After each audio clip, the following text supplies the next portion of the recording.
right. I'm out at some dam. About to get some footage of the drone. I saw this dam when I was going out to A&T about a month ago, and I was like, man, I need to come back out and get some footage of this. So let's check it out.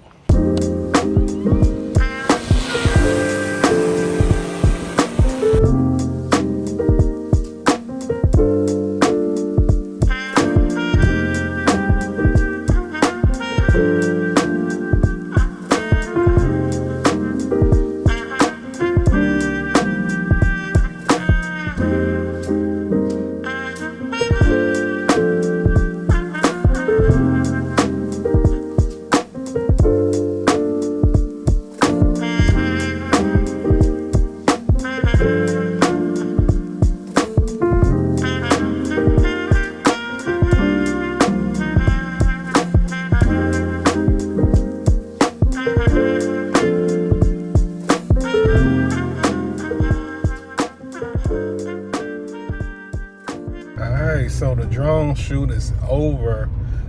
Looking at the dam, there was some footage I wanted to get, but I'll be honest, I was a little nervous to get because I have read about the drone. It's about to rain. Drone getting confused by the water and falling, so I didn't want that to happen. And I was trying to beat the storm. It looks like I did beat the storm, because just as I pulled out of the place, the rain came. But man, that was a fun shoot, man. That was fun. Can't wait to look at the footage.